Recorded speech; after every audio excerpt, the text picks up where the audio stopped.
Tara at samahan nyo naman kami sa araw na ito. Hello mga kananay! Welcome back to my mini vlog. Sunday nga ang araw na ito kaya ayan, nagsimba muna kami. Halos isang buwan na nga ako hindi nakapag-upload ng mini vlog dahil for that tamad ang person. Siguro nga kaya ako tinatamad gumawa ng mini vlog dahil wala pa naman tayong sahod. Siguro pag nagsahod na tayo dito sa Facebook, abay kahit araw-araw mag-a-upload ako. Hay nako! At ayan nga, balik na nga tayo sa ating video. At ayan nga, si Alexia, abay tuwang-tuwa dahil nag-alay siya dun sa altar. Nakakatuwa naman tong mga anak ko at hindi mahiyain. Kaso parang nasobrahan nga ang hindi pagkahiyain niya. Minsan ako na lang talaga ang nahihiya. Diyos ko day. Isa talaga to sa tinuturo ko sa kanila na mag-give back naman sila kay Lord. Maliit man o malaki ang blessings na natatanggap natin sa araw-araw, dapat naman talaga nating ipapasalamat kay Lord at kahit papaano nakakapagbigay din tayo. At after nga namin nagsimba, ayan, sumakay na kami ng jeep at papunta kami ng SM dahil magkikita nga kami ng ate ko at kakain nga kami sa labas. Nung sinabi ko nga dito sa tatlong bata na mag-SM kami, abay tuwang-tuwa sila. At nauna nga kaming dumating dito kaya inantay na lang namin sila ate. At ayan na nga, nung dumating nga sila, abay itong magpinsan, kala mo'y isang taon di nagkita. Ganyan talaga silang magpinsan, kala mo'y di nag-aaway. At ayan nga, naglalakad nga muna kami at naghahanap nga kami kung saan kami kakain. Sa daming fast food dito sa SM, abay hindi na namin alam kung saan kami kakain. Hindi dahil natikman na namin lahat ng fast food dito, kundi naghahanap talaga kami kung saan ang mas mura. Yung kaya lang ng bulsa baga. Yes, kuday. Hirap pala talaga pag ang pera mo isaktuhan lang. Maghahanap ka talaga kung saan ang mas makakamura ka at tipid lang ang pera. At habang naglalakad nga kami, abay si Alexia gusto sa Jollibee. Jollibee lang kasi talaga ang kilala nila. Bida ang saya. And finally nga, nakapag-decide na kami na dito na lang kami sa Greenwich kakain. Sa sobrang dami nga ng tao dito sa SM, abay hirap na hirap kami maghanap ng upuan. Wala nang bakante. Buti na lang talaga at may natapos na. Kaya ayan, nakaupo na din kami. Nung naka-order na nga ako, abay 20 to 30 minutes nga kaming mag-aantay. At sa wakas nga, ayan, natawag na nga ang number namin. Hindi na nga pala sila ang nagsiserve. Self-service na din pala dito. Bihira lang kasi talaga kami kumakain sa labas. Kadalasan talaga sa labas na lang ng bahay. Just good day. At talaga namang itong mga kasama ko, abay hinayaan na lang talaga ako na ako ang mag-serve sa kanila. Talagang hindi nila ako tinulungan. Abay nag-antay na lang sila ng kanilang pagkain. Kaya ayan, nakailang balik nga ako. Dahil mabait naman ako, abay pagsisilbihan ko sila kahit ngayon lang. Charis! At si Alexia nga, abay nagagalit dahil walang french fries. Dahil paborito nga niya yun. Pero nung pinakain ko nga ng carbonara, abay siya lang nakaubos. Carbonara at chicken nga ang kinain ni Alexia. At nung nabusog na nga siya, abay good mood na siya. Gutom lang pala. Habang bino-voice over ko nga ito, abay natatakam na naman ako sa pagkain namin. Kaya pasensya na kayo kung matatakam din kayo.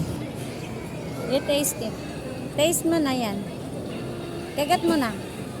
Eat mo na. No. Si mama mo.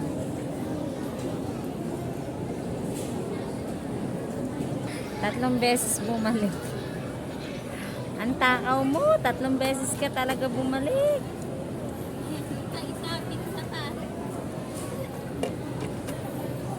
Isa pa daw. Ayan o. Yan ang mga kids. Asiya, problemado. Walang kakainin. Ayaw niya ng pagkain. Ang kakainin mo. Ayan o. Ha? Ayan. Wow.